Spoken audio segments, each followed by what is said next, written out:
The air that evening carried the faint smell of rain, even though the sky had been stubbornly clear all day.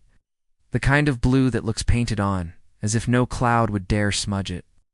I remember standing barefoot in the hallway of my mother's new house in Asheville, North Carolina, my toes sinking into the soft beige carpet, hearing the muffled thump of his footsteps upstairs. Ethan, we weren't related not by blood, but by the strange, tangled decisions of our parents.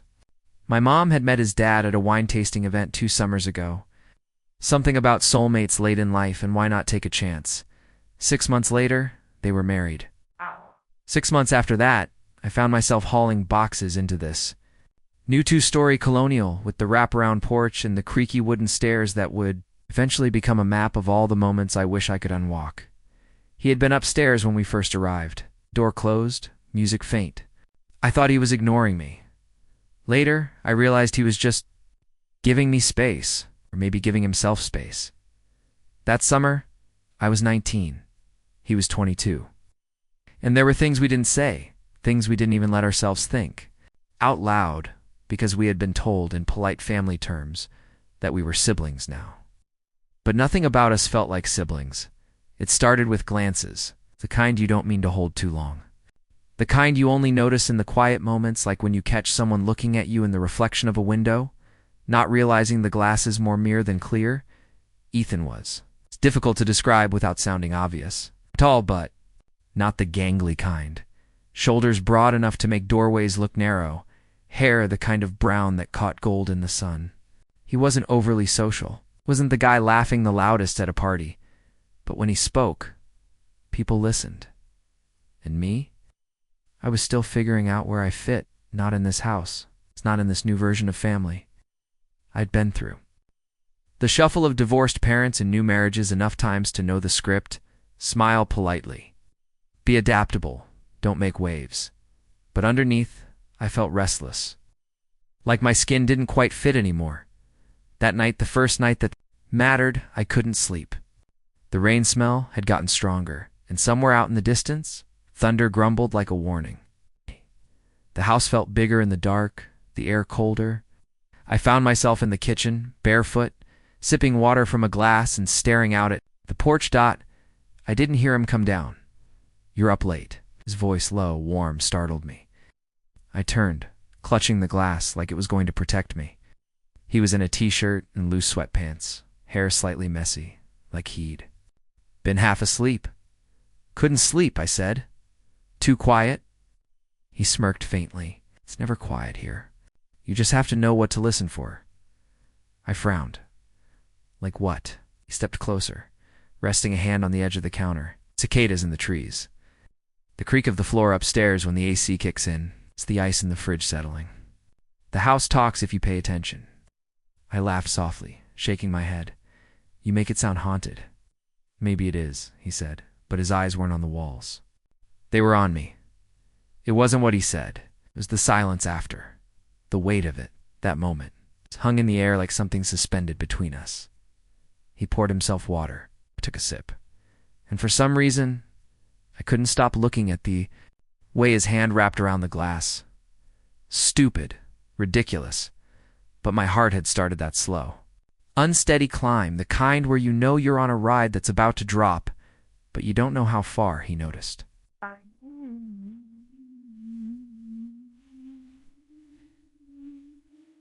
I know he did. His gaze flickered, then settled, not on my eyes, but on the loose strand of hair falling forward. Without asking, without speaking, he reached out slow and brushed it back behind my ear. His touch was light, barely there, but my breath caught. It should have been nothing.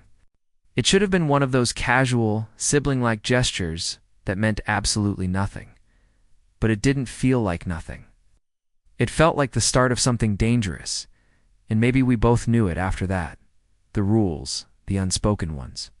Shifted, dinner conversations felt sharper. Jokes carried a different weight. If we passed each other in the hallway, neither of us moved aside right away. If he handed me something, our fingers brushed just a little longer than necessary. But we never talked about it. Not in words. I told myself I was imagining it. That I was just craving attention in a place where I felt out of place. But then there was the night of the storm, the first one of the summer. It rolled in late. After midnight, the wind shoving against the windows like it wanted inside. The rain was heavy enough to blur the world outside, and the power flickered. Once, twice, before going out completely. I was on the landing with a flashlight when he appeared at the top of the stairs. The beam caught the sharp lines of his jaw, the way his t-shirt clung to his chest. Scared? Stepping down toward me. Double quotes. No, I lied. The flashlight trembled in my hand. But not from the thunder. He came closer, the faint scent of his soap cutting through the damp air. Generators in the garage? I'll get it running. I followed him without thinking, the darkness thick around us. In the garage, the rain sounded louder, the metal roof amplifying every drop. He crouched, pulling at cords and switches. And I stood there uselessly, arms crossed, heart thudding. When the light finally snapped back on, he looked up at me and smiled. Not the polite smile he used with neighbors, not the smirk. Something softer, something that made me want to step closer. We didn't cross the line that night, not physically. But something in me and both of us knew we were. Standing on it, and I couldn't stop wondering what would happen if we stepped forward. If you're feeling this moment, subscribe, like, share, and tell me in the comments. Would you have stepped closer in the dark or walked away? The next morning, the air was heavy. The kind of damp warmth that clung to your skin before you'd even stepped outside. I stood at the kitchen counter slicing strawberries for breakfast, pretending not to notice the faint hum of his voice upstairs. He was talking to someone, maybe his dad, maybe a friend, but the sound was muffled, distorted by the ceiling. Between us, every now and then the floor would creak above me. Every now and then I'd catch myself pausing mid-slice, listening. It was ridiculous. This heightened awareness, this constant tracking of where he was, what he was doing. I didn't do that with anyone else in the house, but with Ethan, it was like some quiet part of me was always tuned to his frequency, waiting for a sign. A glance, a moment. When he finally came down, he was barefoot, hair still damp from a shower, wearing that same gray t-shirt he'd had. On last night, only now, it clung in places from the leftover steam. "Morning," he said, grabbing a mug from the cabinet. "Morning," I echoed, sliding the bowl of strawberries toward him without thinking. He took one, biting into it as if it was the most natural thing in the world. I tried to focus on my own breakfast, but every sound the scrape of the chair as he sat down. The faint thud of his mug against the table felt amplified in the quiet kitchen. "You going out today?" he asked. "Not sure," I said. "Mom's working a double shift, so—" I shrugged. He nodded, chewing slowly. "I might take the truck into town later. Need to pick up some things." It should have been casual. It should have been meaningless. But the way he looked at me when he said it, like it was an invitation, it's not just information, made my pulse skip. By noon, the sky had darkened again, the kind of gray that promised more storms. He found me. On the porch, leaning against the railing, scrolling through my phone. "Want to come with me?" he asked. I hesitated. "To town." To smirked. "No, to the moon." "Yeah, to town." I rolled my eyes, but the corner of my mouth tugged upward. Sure, the drive was quiet at first. The radio played low, some old indie track I didn't know, and the scent of rain still lingered faintly in the truck. The windows were down just enough for the breeze to thread through my hair. Every so often I caught him glancing at me. From the corner of his eye, not long enough to be obvious, long enough that I noticed. At the store, we moved like we were just two people running errands. He grabbed motor oil and a pack of batteries. I wandered toward the snack aisle. But even in the mundane, there was a pull. He'd stand just close enough that his arm brushed mine when we reached for something. He'd hand me a bag of chips without asking if I wanted them, like he already knew. On the way back, the rain finally started. Soft at first, then heavier, until the sound filled every inch of the truck. The windshield wipers kept time like a metronome. "You're quiet," he said. "So are you." Maybe I'm just thinking about what. He glanced over and the corner of his mouth twitched. "You." The word hit me harder than I expected. I tried to play it off. "In what way?" He shrugged, eyes back on the road. "Just Wondering what you're thinking about most of the time, I repeated. That's vague. Not really, he said. I just think you don't say half of what's actually in your head. He wasn't wrong. By the time we pulled into the driveway, the rain had eased. But the air between us hadn't. If anything, it had thickened, charged.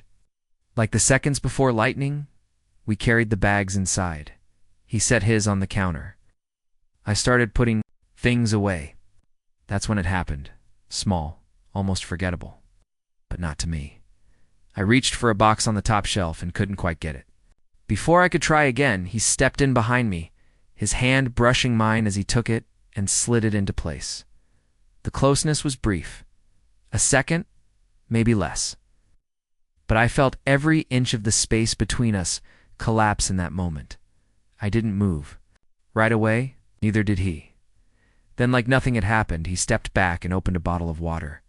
That night I dreamed about him. I shouldn't have. I didn't want to. But in the dream, there was no house, no parents, no rules. Just him, standing in the rain, looking at me like he'd been waiting his whole life. When I woke up, my chest ached in that strange, sweet way that made it impossible to go back to sleep. 2 days later, it happened again, the closeness. Only, this time, it didn't feel accidental. Mom had asked me to help organize the attic. Ethan volunteered too, which surprised me. The space was cramped, hot, filled with old boxes and the faint smell of dust. We worked in silence for a while, but the quiet wasn't easy. Every time we passed each other, there was the faintest brush of skin, the briefest catch of eyes. At one point I was kneeling by a stack of boxers when he came over, holding one eye. Couldn't possibly lift. Move over, he said. I can. You can, but you don't have to, he interrupted. Setting it down beside me, the words landed heavier than they should have. We stayed up there longer than necessary, I think. We both knew it. When we finally came down, the sun was already dipping low. The air outside was cooler. That night, lying in bed, I realized something terrifying. We were no longer pretending there were rules. We were just pretending we were still following them. If you're feeling this moment, subscribe, like, share. And tell me in the comments, would you have kept pretending? Finally admitted what was happening. The attic dust still clung to my hair the next morning. I was standing in front of the bathroom mirror, trying to tame it, when I heard his knock. Not sharp, not rushed, just, "Their bathroom's occupied," I called out, assuming he'd move on instead. His voice came through the door low enough that I had to pause, brushing my hair just to hear. "You have plans today?" I frowned at my reflection. Not really. Why? No answer, just footsteps retreating. I should have left it at that. But curiosity, or maybe something else, got me to open the door and peek down the hall. He was leaning against his doorway, arms crossed, like he'd been waiting. "You want to come with me?" he asked. "To where? Does it matter?" It shouldn't have. It did. We ended up in his truck again, windows down, the smell of pine, and wet earth rolling in as we wound through back roads. Now, the air was cooler than yesterday, but the sun still pressed against my skin in a way that made me feel restless. We didn't talk much at first. He had a way of making silence feel intentional, not awkward. Like we were both in on something no one else knew. Every now and then, I'd catch his gaze flick over to me quick, unreadable, before returning to the road. When he finally turned off onto a narrow gravel path, I realized we were headed toward the lake.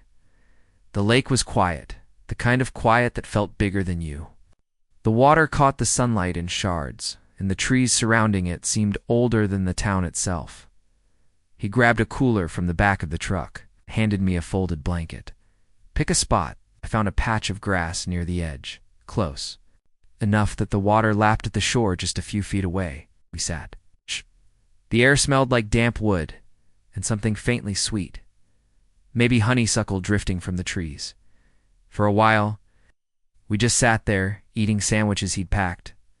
The wind lifted his hair, the light shifted across his face, and I kept thinking about how easy it was to be here with him. "Too easy, you ever think about before?" he asked suddenly. "Before what?" "Before this." He gestured vaguely between us. I hesitated. There wasn't a before. We met when our parents.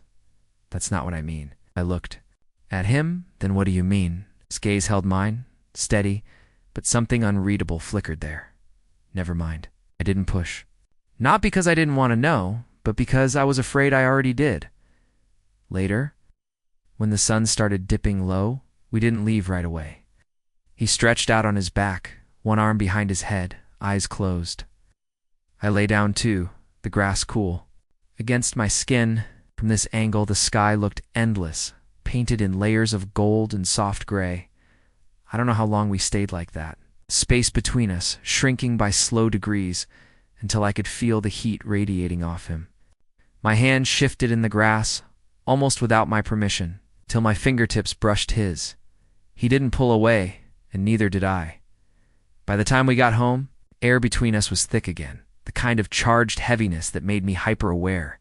Of every movement, I went upstairs first, telling myself I'd take a shower, wash off the lake water, the grass, the dust. But halfway through toweling my hair, there was another knock. This time I didn't say occupied. I just opened the door.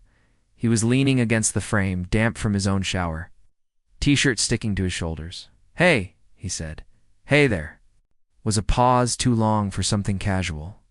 Then he stepped just close enough to take the towel from my hands, slow, careful, like testing the air between us. I could have taken it back. I didn't. He didn't say anything, just started drying my hair like it was the most natural thing in the world. His movements were unhurried, deliberate. The scent of his soap was warm, clean, and dizzying this close. When he finished, he didn't hand the towel back.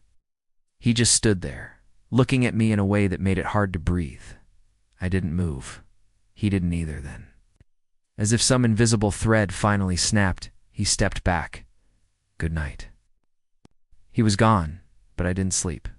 Not really, because every time I closed my eyes, I could still feel the heat of his hands in my hair.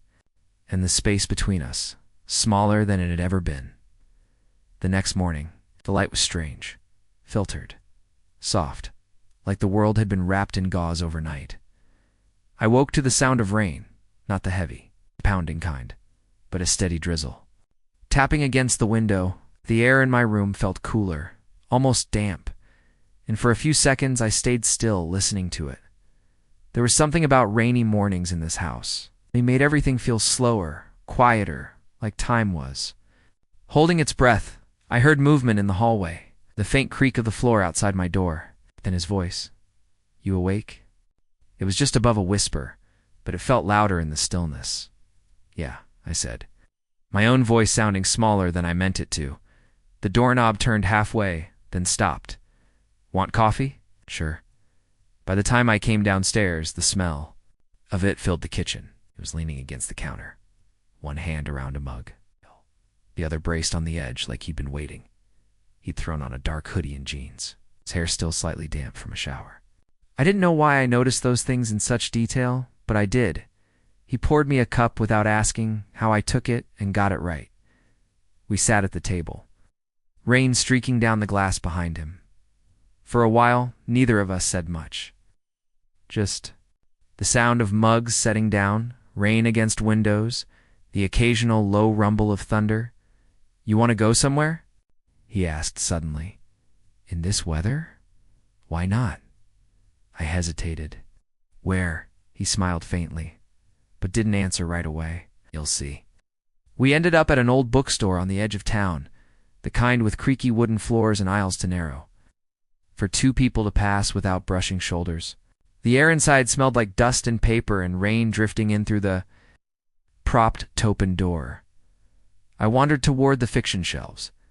He disappeared into another section. Every now and then I'd catch a glimpse of him down an aisle running, a hand along the spines of books, glancing my way like he was checking to make sure I hadn't left. At one point, we met at the corner of two shelves, almost colliding. "Find anything?" he asked, voice low. "Not yet." He stood there a little too close, the edge of one of his sleeves brushing mine. Neither of us moved back. Then someone walked past, and the spell broke. When we left, the rain had eased, but the sky stayed overcast, pressing low over the town. He drove us to a small diner nearby, the kind with cracked leather booths and coffee that tasted stronger than it looked. We talked more there, not about us, not about whatever this was, but about everything else. Music, movies, the weird customers he'd seen at his part-time job. The conversation flowed easily, but underneath I felt it again. That undercurrent, like no matter what we said, something else was always waiting. Back at the house, the rain started again. Mom was still at work. His dad wouldn't be home until late. The silence felt bigger without them there. He went upstairs. I lingered in the living room, flipping through channels without really watching. Then I heard him call my name from the hallway above. I looked up. He was leaning on the railing, looking down at me. "Come here," he said. I didn't ask why. I just went. He led me into his room, something I'd never been in before. It was cleaner than I expected, but still felt undeniably his. Posters, tacked on the walls, a faint scent of cologne, stack of books on the desk that looked barely touched. He was holding an old Polaroid camera. "What's that for?" I asked. "Found it in the attic the other day. Thought it might still work." He handed it to me. "Take one." I laughed, but raised it anyway, aiming it at him. The camera clicked and the film slid out with a soft whir. I set it on the desk. "To develop." "Your turn," he said, holding out his hand. I hesitated. "I don't want my picture taken." "Too late," he said, and before I could move, he lifted the camera and took one. The sound was louder in the small room. I felt my cheeks warm. "You're impossible," I muttered. He grinned slightly, setting the camera down. "Maybe." There was a pause. One of those long ones that could go anywhere, turn into a joke, or something else entirely. He stepped. Closer. Not enough to touch, but enough that I felt it. "You should smile more," he said. My pulse jumped. "Why?" "Because," he said quietly, "it looks good on you." Before I could respond, he moved past me, picking up the developed Polaroid of himself. "Not bad," he said, glancing at it. I picked up mine. The picture was slightly blurred, but my expression, that exact moment, was there. The kind of look I didn't mean to have. I set it back down. We didn't stay in his room long after that. But later, lying in bed, I realized the space between us had shrunk again, not physically this time, but in some invisible way, and it was getting harder to ignore. The next few days blurred into each other. Small errands, shared meals, quiet evenings where our parents' voices filled the space. It's just enough to keep us from saying or doing anything we shouldn't. But the tension was there, always. It lived in the pauses, in the way my eyes would find him before I even realized I was looking, in the way his hand would linger for half a second too long if he passed me something. It was the kind of awareness that felt dangerous. It's like standing too close to a flame, just to see if it would catch. On Thursday afternoon, Mom left for another double shift, and his dad had a late meeting. I was curled up on the couch, half watching a movie I didn't care about, when I heard his footsteps on the stairs. "You doing anything?" he asked, leaning against the wall. I shook my head, just this. "Come upstairs for a sec." My stomach tightened, not in fear, but in that low, humming way that meant I already knew I was going to follow him in his room. He was sitting on the floor, surrounded by a half-open box from the attic. Old cassette tapes, scratched CDs, and a few photo albums were scattered around him. "Look at this," he said, holding up a cassette with no label. I sat down across from him. "What's on it? No idea?" "Thought we could find out." He popped it into a small, battered player he'd dug out of the box. The sound that came out was warbled, a little too slow, but clear enough, some old mix of songs from decades ago. We didn't talk for a while, just listened. The music filled the room, soft but steady, and the rain outside made it feel even more enclosed. At some point, I leaned back against the side of his bed, legs stretched out. He mirrored me, only a few feet away. Our knees weren't touching, but they were close. "It feels weird," I said quietly. "What does?" "It's being here with you. Like this." He didn't look away. "Weird, good, or weird, bad?" I hesitated. "I don't know yet.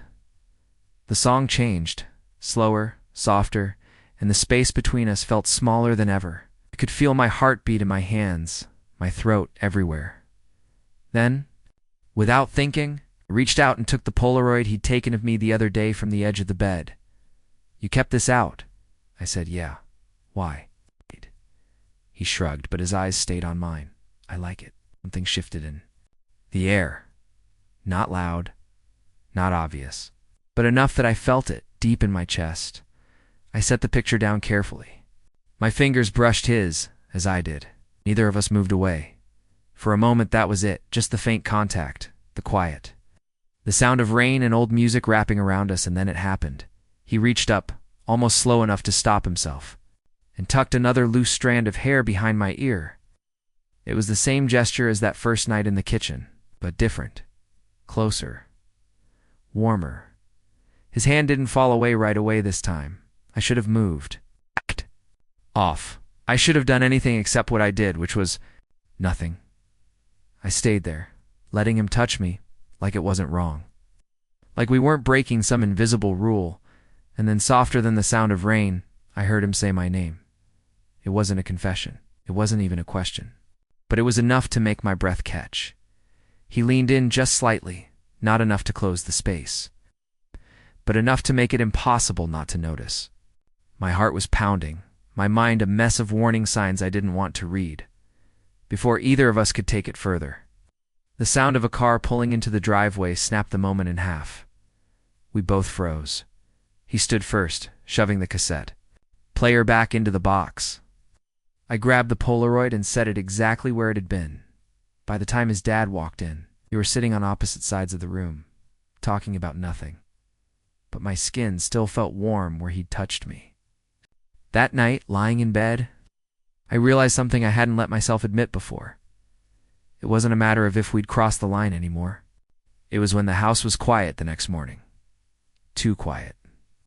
No clinking dishes from Mom in the kitchen, no distant sound of his dad talking on the phone, just the low hum of the fridge and the occasional tick of the wall clock. I made coffee, stood by the counter, and watched the rain slide down the glass. Lately it felt like the weather had been following us. Cloudy, damp, full of pauses. The stairs creaked. I didn't have to turn around to know it was him. "Morning," he said, voice still rough from sleep. I glanced over my shoulder. He was in a worn hoodie, hood down, hair a little messy. Somehow that made him look less guarded.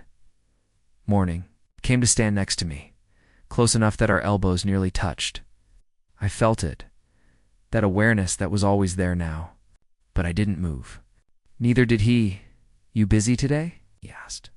"Watching the rain?" "Not really." "Why?" "Come with me somewhere." "Where?" He gave me that almost smile, the one that meant he wasn't going to tell me yet. "You'll see." An hour later, we were in his truck again, heading out of town. The rain eased to a light mist, blurring the edges of the trees as we passed. He didn't turn on the radio this time. The silence between us felt heavier than the clouds. After a while, he turned down a narrow road I'd never noticed before. It wound through dense woods until it opened into a clearing. There was an old cabin there, small, weathered, with ivy climbing partway up the side. "What is this place?" I asked as he cut the engine. "Belonged to my uncle. No one uses it now." We got out, and I followed, the damp air clinging to my skin. The door stuck a little before opening, but inside it was dry, dusty, but dry. A single couch, a small table, and a stone fireplace dominated the main room. We walked around slowly, the floor creaking under our weight. It felt different here, removed from everything else. No one to overhear, no one to interrupt. He set his keys on the table. "Used to come here as a kid, sometimes still do. By yourself?" "Yeah." He glanced at me. "Now with you." The way he said it made something twist in my chest. We ended up sitting on the couch, side by side, facing the empty fireplace. He leaned back, arms stretched along the top edge. I stayed forward at first, hands in my lap, but gradually, the pull between us shifted me closer. It was quiet, except for the faint sound of rain on the roof. I keep thinking about the other night, he said suddenly. I turned to him. Which night? He didn't answer right away, but his eyes said enough. The space between us shrank inches, then less than inches. My pulse was a steady drum in my ears. He reached out, fingers brushing the side of my face, slow and deliberate. I didn't move away. You shouldn't look at me like that, he said, voice low. I'm not, you are. For a moment, I thought he was going to close the space completely. My breath caught, my whole body leaning toward him before I realized it. But then, he pulled back just slightly, his hand falling away. Not here, he murmured, almost to himself.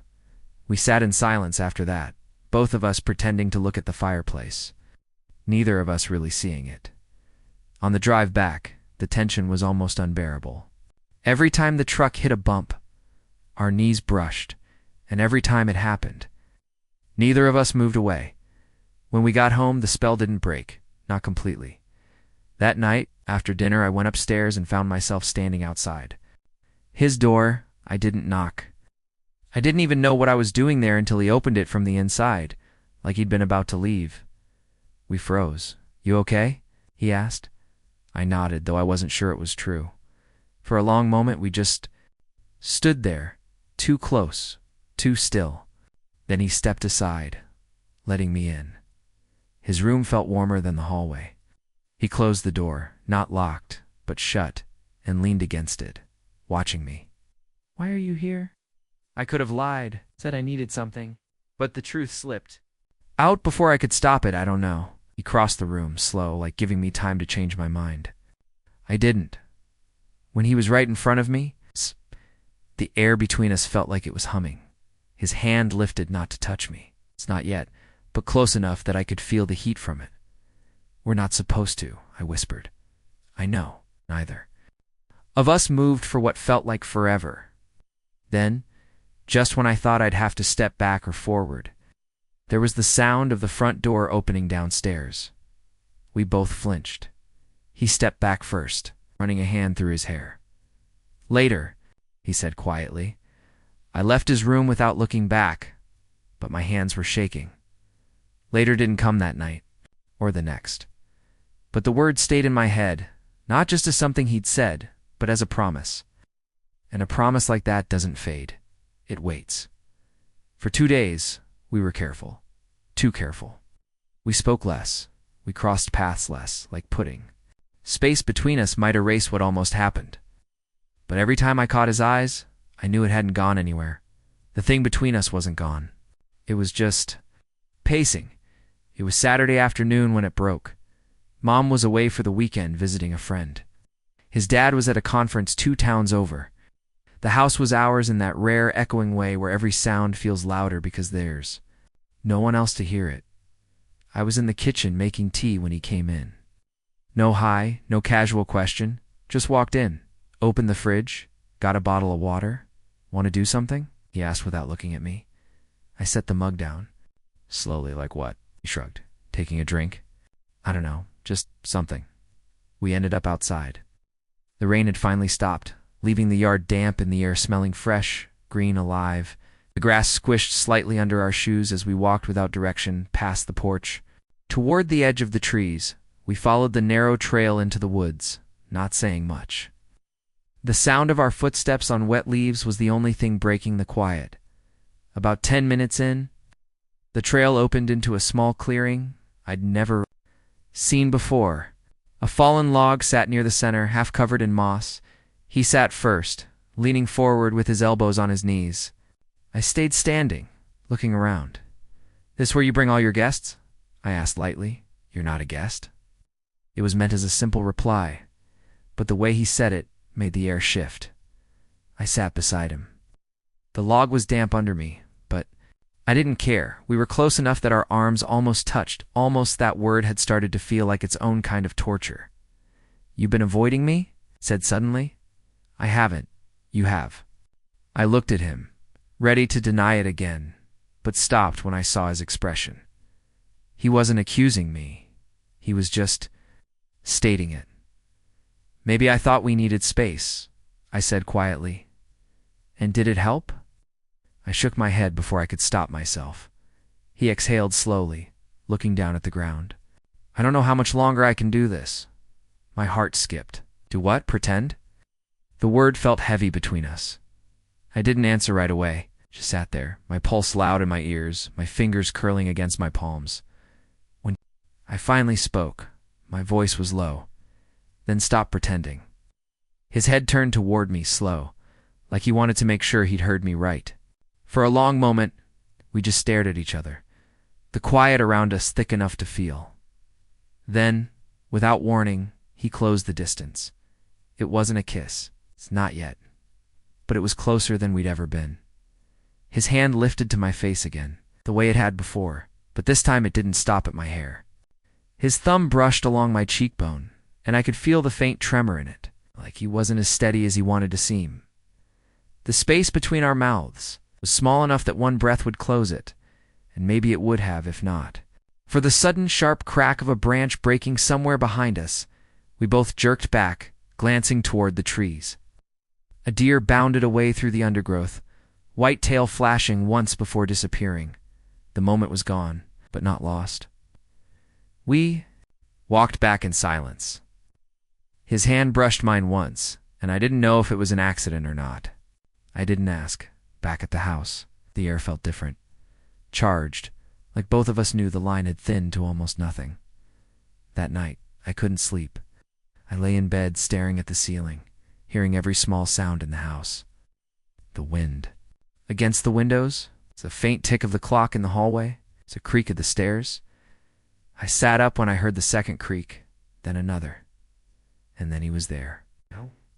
Leaning against my doorway, his t-shirt hanging loose, his hair slightly mussed.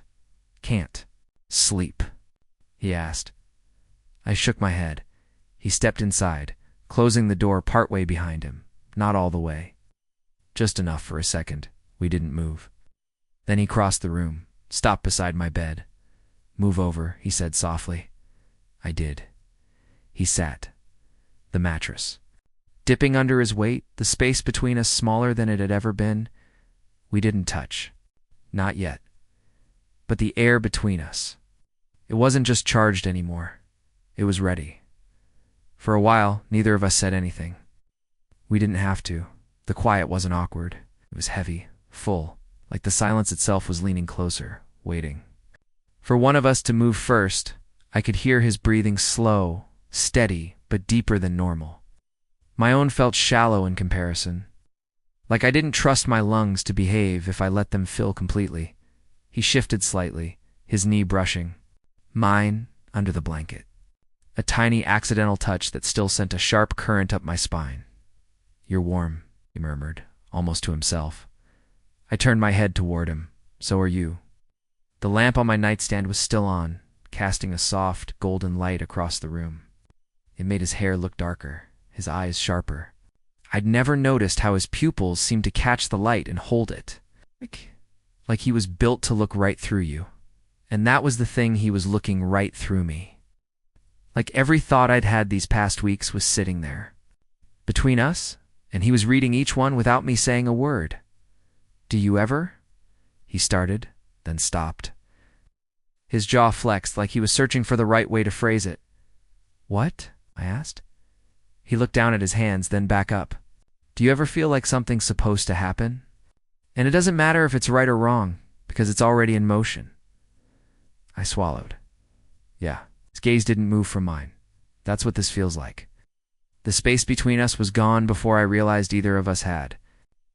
Moved one moment, I was staring at him, my heartbeat hammering. The next, his mouth was on mine. It wasn't soft at first. It was hungry. Like weeks of holding back had built into something that couldn't start slow, my fingers found the edge of his shirt without thinking, curling into the fabric. His hand slid to the back of my neck, pulling me closer, and I could feel every inch.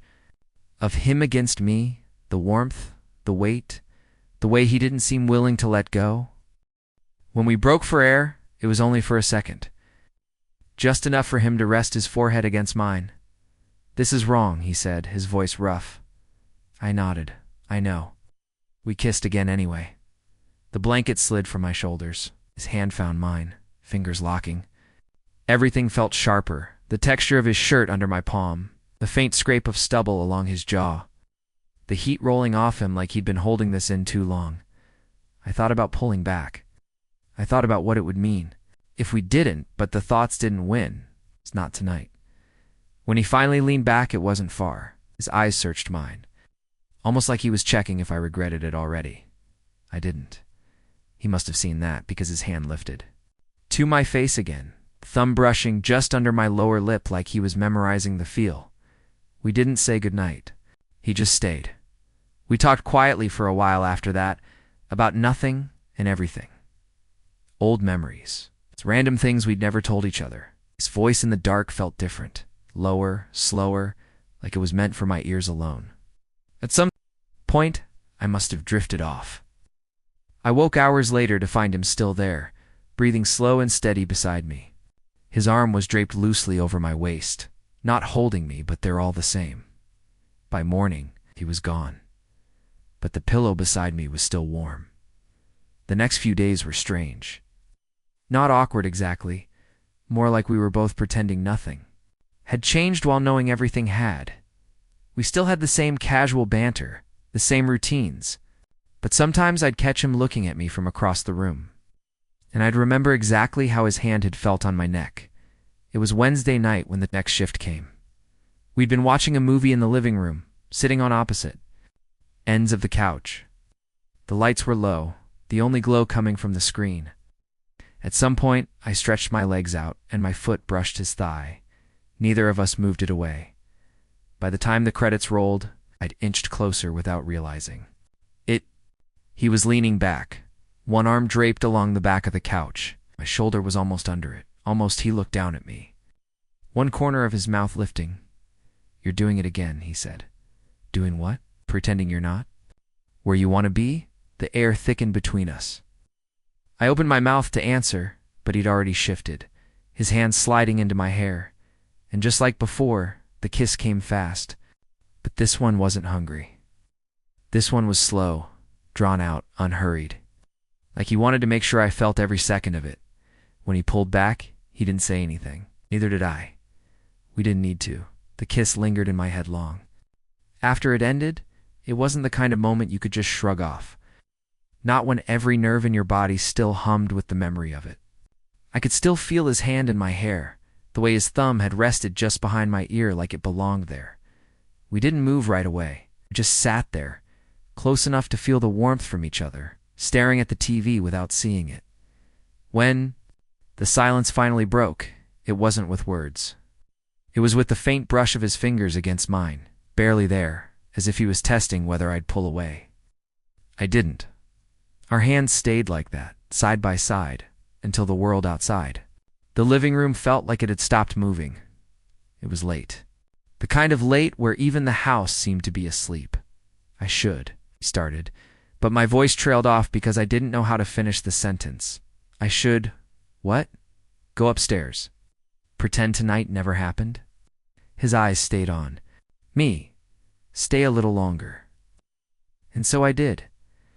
We ended up lying down on the couch, me facing him, his arm tucked under his head, our knees brushing. The space between us was small. It's too small for anything but honesty. "I've been trying to stop thinking about you like this," he admitted quietly, as if the dark made it safer to say.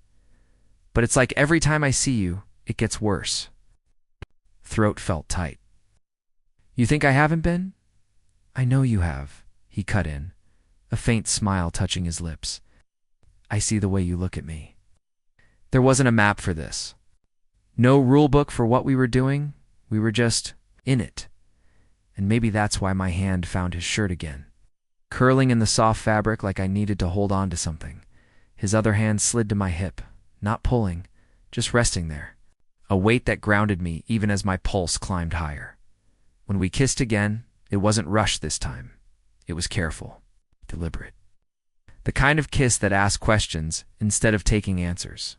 His lips moved slowly over mine, his hand brushing up my back like he was afraid to push too far, too fast. But the longer it went on, the harder it was to keep that pace. The soft kiss became something else, something deeper. His hand trailed higher, until it rested between my shoulder blades, holding me closer. I could feel the rise and fall of his chest against mine, the way his breathing matched mine without. Either of us trying, we only pulled back when the need for air became impossible to ignore. Even then, he didn't let me go. "You should go upstairs," he murmured, though his hand stayed right where it was. I didn't move. "Do you want me to?" A pause. Then quietly, "No." It was that honesty, that unfiltered answer, that pulled me even closer. We stayed like that for hours, the lines between right and wrong blurring more with every minute. Sometimes we talked, sometimes we just listened to the silence. But the tension was there the whole time, steady and unbroken. The days that followed were a careful dance in front of other people. Nothing had changed. We still moved around each other, like we always had, shared the same casual teasing, the same normal routines. But when it was just us, that was different. Our eyes lingered longer. Touches lasted a beat too long, and there were moments, tiny, dangerous moments, where we almost didn't stop. One of those moments happened late on a Friday night. We were in the kitchen, only light coming from above the stove. I was leaning against the counter, a glass of water in my hand, when he walked in. "You're still up?" he asked. I nodded. Couldn't sleep. He came closer, opening the fridge without taking his eyes off me. "Me neither." When he closed the fridge, he was right in front of me, close enough that I could smell his cologne, faint, warm, and familiar. His gaze dipped to my lips before finding my eyes again. I didn't realize I'd set my glass down until his hand brushed over mine on the counter. That small touch turned into his palm resting against my hip, like it belonged there. "Tell me to stop," he said softly, but I didn't. And that was all the permission he needed. The kiss was rougher this time, like the restraint from the past. Weak had finally started to crack. My back pressed against the counter, his hand sliding to my lower back as if to keep me there. I felt like my entire body had been set alight. My pulse, my breath, my thoughts all tangled in the heat of it. When we finally broke apart, his forehead rested against mine. "This is going to get complicated," he whispered. I could only nod, because I knew it already had. The days after the kitchen were a blur of pretending, at least on the surface. Underneath, every glance felt like a spark, every small brush of contact like a warning shot. We didn't talk about it, not the kiss. In the kitchen, not the way his hands had felt on me, not the fact that I'd stood there and let him get that close. It was easier to hide behind silence. Or maybe it was safer. Sunday night, I was in my room, lying on my bed with my laptop open, but barely watching the movie playing. The house was quiet. My mom was away for the weekend with friends. His dad was on a late shift. The stillness had a weight to it. I didn't hear him knock. I just felt the door open, the faint sound of it clicking shut again. When I looked up, he was leaning against the frame, one hand in his pocket, the other running through his hair like he wasn't sure if he should even be here. "You're ignoring me," he said finally. I closed the laptop. "I'm keeping my distance because of the other night." His voice was low, but steady. "Because I don't know what we're doing," I admitted, "and I don't know where it ends." He came closer, slowly, until he was standing at the foot of my bed. "Maybe it doesn't have to end," he said. That sentence, those 5 words, sent my pulse up in my throat. I sat up, tucking my legs beneath me. "You don't mean that?" His jaw tightened. "I do." There was a long, heavy pause before he climbed onto the edge of the bed, not touching me yet, just sitting close enough for me to feel the heat radiating from him. "I've tried," he said quietly, "to tell myself this is wrong, to stop thinking about you like this. But it's not working. I'm done pretending." My breath caught. "Do you know what you're saying?" "Yeah," he said. "I'm saying I want you." It was too much and not enough all at once. The way he was looking at me, steady, unblinking, made me want to move toward him and away from him at the same time. "Tell me you don't feel the same," he said. "I'll walk out that door right now," but I didn't say it. "I see O-U-L-D-N single quotes. Instead, it was small at first, my hand against his cheek, the roughness of his stubble under my fingers. But the moment I touched him, his breath caught, and then there was no more distance. The kiss hit harder than the others, not in speed, but in weight. Like we both knew what this meant now. His hand slid to the back of my neck, pulling me closer, deepening the kiss until my head felt light. I could taste the faint trace of coffee on his lips, feel the heat of his breath between each break. When his hand moved to my thigh, my pulse jumped. It wasn't rushed, it wasn't careless. It was deliberate, a slow press of his fingers, tracing the line of my jeans, as if mapping the path to somewhere we both knew we shouldn't go. I should have stopped him. We broke apart, only when we heard a noise from downstairs. The faint creak of the front door. My stomach dropped. "My dad," he whispered, pulling back just enough to put space between us.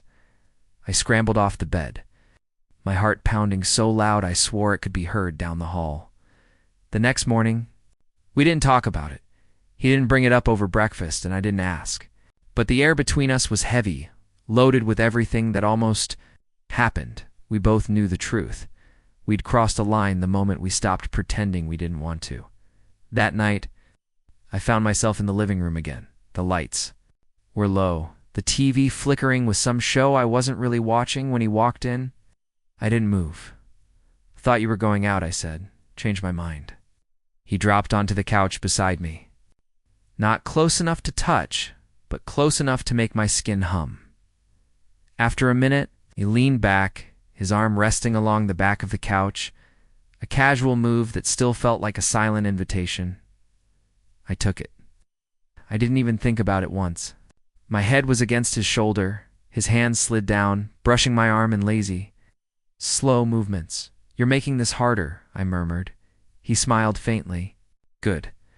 We sat there like that for a long time. It's kind of long where you lose track of how much time has passed until you realize the house is silent again, and then, without a word, he turned, his hand finding mine, his thumb brushing over my knuckles. "Come with me," he said quietly. I looked at him. "Where?" "Upstairs." Something in his tone told me he didn't mean it the way most people would. This wasn't about sleep. This wasn't even about talking.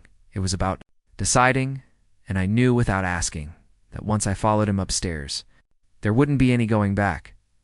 I didn't answer him right away, didn't move, just sat there, my hand still in his, my mind screaming at me to think.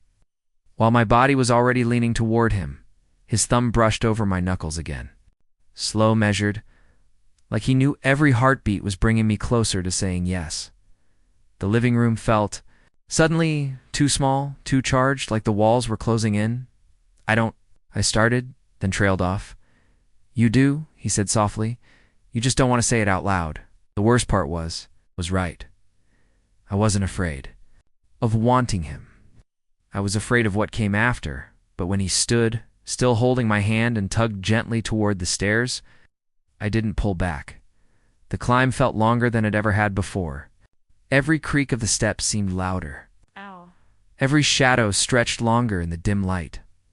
At the top, he paused, not letting go, just looking at me like he was giving me one last chance to turn around. I didn't. His room was dark, except for the faint glow from the streetlight outside. It cut a pale line across the floorboards, and his silhouette moved through it like something pulled from a memory I shouldn't have. When the door shut, the sound was final. He came closer, slow, like he was giving me time to stop him. I didn't. His hand found my waist first. Not rushed, not greedy, just there, holding me in place like he was anchoring both of us. "I've been trying to be careful," he said quietly, "but I can't do that anymore." The words landed. Heavy, I reached up, my fingers brushing his jaw, feeling the tension there. He didn't break eye contact, and then his mouth was on mine. It was nothing like the kitchen kiss. This one was deeper, slower, heavier, the kind of kiss that wasn't just about lips, but about everything we weren't saying. When his hand slid higher, under the hem of my shirt, I felt every inch like a spark against skin. I should have stopped him. We moved together without speaking.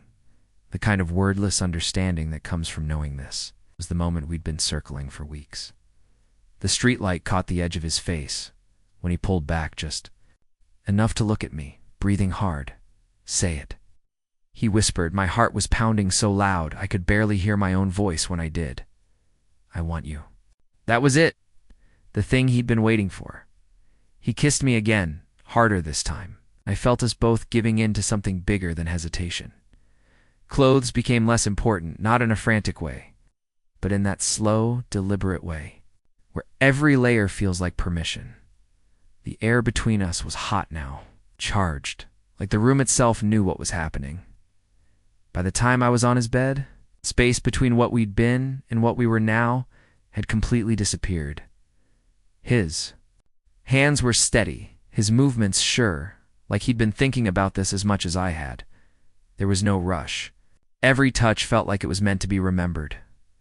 When his mouth moved to my neck, I couldn't stop the sound that escaped quiet, but enough for him to pause and smile against my skin. "This okay?" he murmured. I nodded, pulling him closer. We didn't talk after that. There wasn't anything left to say. When it was over, we didn't move right away. His arm was around me, my head against his chest, both of us breathing in sync. It was quiet, except for the faint sound of cars passing outside. I should have felt guilty. I should have been thinking about what this meant, about how complicated things would be now. But all I could feel was the warmth of his skin, the way his fingers traced slow circles on my shoulder like he didn't want to let me go. "You know there's no going back now," he said finally. I knew. And for the first time in weeks, I didn't care. The clock on his nightstand glowed to 14 a.m. I had no idea how long we'd been there. Only that the night felt endless in a way I didn't want to end. When I finally got up to leave, he caught my wrist. "Stay." It wasn't a question. And even though I knew staying would only tangle us deeper, I slipped back under the blanket beside him. His arm pulled me in like it was the most natural thing in the world. Sleep came slowly. But when it did, it was heavy and dreamless. The next morning, the light was different. I woke first, the weight of what we'd done settling in slowly. But when I turned my head and saw him still asleep, I felt that pull all over again. Whatever this was, we'd crossed into it completely. There was no more pretending. It's no more almost just us, and the line we'd left far behind. The first thing I heard was the sound of the house settling, pipes groaning somewhere in the walls, the faint hum of the fridge downstairs, and then the steady, slow breathing beside me. It would have been easy to pretend it was just another morning, that nothing had changed. If it weren't for the fact that my body still remembered every place he'd touched me, he was still asleep. One arm thrown loosely over his eyes, the other resting between us like he'd fallen asleep mid-thought. His hair was a mess, the kind of mess that came from fingers, my fingers threading through it hours earlier. I should have gotten up right then, slipped out before anyone noticed, made the whole thing vanish into the quiet. But I didn't move, the clock said. 8:02 a.m., too late for safety. Downstairs, I could hear footsteps. Light ones. Not his, not mine. It hit me like a jolt. She was home. I sat up quickly, pulling the blanket around me. He stirred, squinting against the light. What his voice was rough, still half asleep. "She's here," I hissed. That woke him. He swung his legs over the side of the bed, running a hand down his face. Okay, just... He glanced at the door, then at me. "Bathroom. Go now." I scrambled for my shirt, nearly tripping over my own shoes in the process, and slipped out into the hall as quietly as I could. The house smelled like coffee and toast. I kept my head down, moving fast. Halfway to the bathroom, I heard her voice, light, casual, the same voice I'd heard 100 mornings before, but now it made my chest tighten. I locked the door behind me and leaned against it. Heart pounding, the mirror didn't help. I looked exactly like someone who'd done something she shouldn't have. Flushed cheeks, hair hopelessly messy. I splashed cold water on my face, willing my pulse to slow. By the time I opened the door again, the hall was empty. Back in my room, I shut myself in and sat on the bed, trying to think. We hadn't talked about what would happen after. Hadn't made any rules. Hadn't even said if this was anything, and yet last night didn't feel like something that could just be undone. A soft knock at the door made me jump. I opened it just a crack. He was there, hair damp like he'd just showered, wearing that same unreadable expression I'd seen 100 times, only now I knew what was underneath it. "She's in the kitchen," he said. "Act normal." I almost laughed at how impossible that sounded. We went downstairs together, but didn't walk side by side. The air felt strange, like we were both trying to erase the closeness from a few hours ago. She was at the counter, pouring coffee, smiling when she saw us. "You two are up late," she said, teasing without knowing how sharp the words felt. He answered for both of us. "Yeah, stayed up too long watching movies." I sat at the table, staring at the plate of toast she slid in front of me, pretending. It was just another morning, but every time he moved, reaching for the milk, brushing past me, I felt the memory of last night like a physical thing between us. The rest of the morning blurred. She talked about errands. I nodded at the right moments. He barely looked at me. It wasn't until later, when I was alone in the backyard, that I heard the screen door click shut behind me. He came out, hands in his pockets, scanning the yard.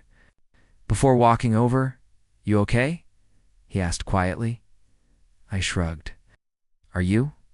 He gave a small, humorless laugh. "Not really." We stood there in the sunlight, both pretending we weren't thinking about last night and failing completely. "She can't find out," I said finally. "I know. Should have ended there." But instead, he stepped closer. Close enough that the warmth of him was impossible to ignore. "I don't regret it," he said. "I just don't know what happens now." Neither did I. And that was the problem. Because the second he said it, I knew this wasn't going to be a one-time thing. The rest of the day was an exercise in avoidance. Meals together but not together. Passing in the hall without touching. Eye contact only when absolutely necessary. But that night, when the house was quiet again, I found myself standing outside his door. I didn't knock. He opened it like he'd been waiting. We didn't talk. We didn't need to, because we both knew whatever line we'd crossed last night, we weren't going back. The first few days after that night were the hardest. Not because of guilt that never came, but because of the constant, suffocating awareness of him. Every room I walked into, I checked first. Was he there? Could anyone see us? It was a strange kind of double life. At the breakfast table, we were barely more than strangers, trading the occasional look, speaking only when necessary. But behind closed doors, in the quiet corners of the house, we were something else entirely that week. I learned a dangerous truth. Secrets have weight. They live in the way your voice tightens when you answer a casual question.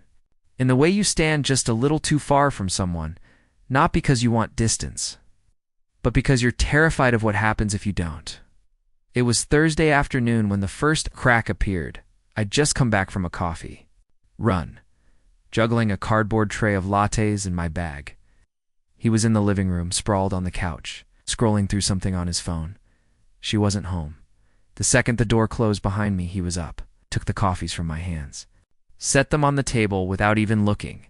His hands found my waist like they'd been waiting there all day. I let the bag slide to the floor. We didn't speak. There was no pretense now, no awkward hesitation. It was the kind of kiss you can't fake, the kind that tastes like the whole world could end in an hour. You wouldn't care. We didn't hear the car in the driveway. Sound of the door opening was like ice water down my spine. I shoved him back just enough to break the kiss, our breathing too loud in the stillness. She stepped into the living room a moment later, holding grocery bags. Her eyes went straight to us. I told myself it was fine. We were standing a safe distance apart now, but I knew the look on my face didn't match the story I was about to tell. "You're back early," he said smoothly, taking a step toward her to grab one of the bags. "Traffic was better than I thought," she replied, still looking between us. Her brow furrowed, just slightly. I took the coffees from the table, pretending to be busy. If my hands shook, I hoped she didn't notice. The rest of the evening passed in fragments. She made dinner. No one mentioned anything, but I could feel it, the shift. The faint invisible thread of suspicion weaving itself between. Her glances. That night in my room I texted him. Me, she knows. Him, no, she suspects. That's different. Me, not for long. He didn't answer after that. But I lay awake for hours, staring at the ceiling, listening for the sound of footsteps in the hall. The next morning I caught her watching me. It's not in a casual way, in the way someone studies. A puzzle they can't quite solve. And that's when it hit me. We were running out of time. The secrecy that had felt intoxicating now felt fragile. One slip, one wrong look, one word out of place, and everything would come apart. I told myself I could handle it, that I could be careful. But later that day, something happened that proved I was already wrong. It was raining by the time I got home from errands. The house was dim, the air heavy with that after-storm smell. He was in the kitchen. Back to me, sleeves pushed up, rinsing something in the sink.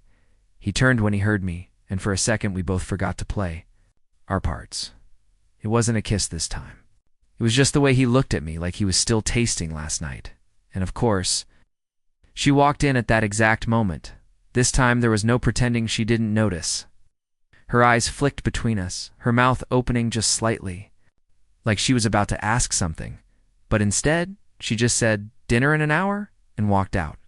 He exhaled slowly, running a hand through his hair. "That's twice," I whispered. "I know." For the first time I saw it, the worry in his eyes. It was small, but it was there. That was when I realized something. I wasn't afraid of her finding out because of what it meant for me. I was afraid because of what it might do to him. We didn't touch again that day or the next. But the space between us didn't feel like distance. It felt like waiting. Waiting for the moment when this quiet game would finally explode. The confrontation didn't come the way I expected. It wasn't some screaming match or a slam door or an accidental confession in the heat of the moment. It was quieter than that. Somehow that made it worse. It was a Sunday, the kind where the sky stays gray all day and you feel it. In your bones. I was in the kitchen, scrolling aimlessly on my phone, when she walked in and said my name. Not in the casual way. Not in the way you'd call someone for help carrying groceries. It was the other way. The way you'd say it if you'd been practicing in your head first. I looked up. "Can we talk?" She didn't wait for me to answer, just turned and walked toward the dining room. I followed because what else was I supposed to do? She sat at the table, fingers laced together, and for a moment, she didn't speak. Just studied my face like it held all the answers she'd been looking for. "I'm not going to dance around this," she said finally. Her voice was steady, but I could hear something under it. Something tight, almost brittle, I've noticed. "Things between you and him." I froze. Every excuse I'd rehearsed over the past week suddenly vanished from my mind, leaving nothing but the sound of my heartbeat in my ears. "I don't know what you think you've seen," I said carefully. It wasn't denial, not exactly. More like a weak attempt at buying time. She tilted her head, eyes narrowing just slightly. "I've seen enough." The words hit harder than I expected. She didn't have to elaborate. We both knew what she meant. Opened my mouth to speak, to say something, but that's when I heard it. The faint creak of the hallway floorboard. He was there, leaning against the doorway, expression unreadable. Watching us like he'd been listening for a while. Her gaze flicked toward him. She didn't look surprised. "Maybe you'd like to explain it to me," she said, her voice cool. Now the kind of cool that hides heat beneath it. He stepped into the room, pulled out the chair across from her, sat down like this was just another dinner conversation. "I don't think there's much to explain," he said quietly. "We care about each other." The room felt smaller, the air heavier. She let out a short, humorless laugh. "Care about each other? Is that what we're calling it?" He didn't flinch, didn't look away. Yes, there was a pause. It stretched long enough for me to hear the clock in the hallway ticking. Then she turned to me. "And you?" "What you'd call it?" I swallowed hard. My instinct was to protect her from the truth. But the truth was already here, sitting between us like a loaded weapon. "Yes," I said. and once I'd said it, I didn't look away. Her lips pressed together. She nodded once, almost like she'd expected this all along. You realize what this means, don't you? She said. Her tone wasn't angry anymore. It was tired. We're not hurting anyone, he said. It came out more defensive than I think he meant it to. She shot him a look. That's where you're wrong. And then she stood, yelling, no threats, just walked away. Her footsteps fading down the hall. We sat in silence for what felt like forever. Finally, he spoke. She's going to tell him. The him hung heavy between us, the one person whose opinion could break this apart completely. What do we do? I asked. His eyes met mine.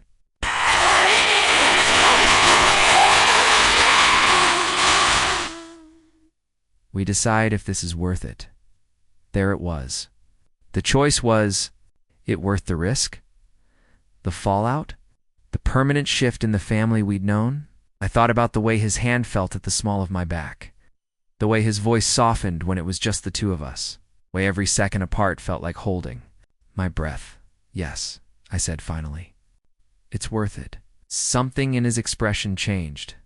Not relief exactly, but something steadier.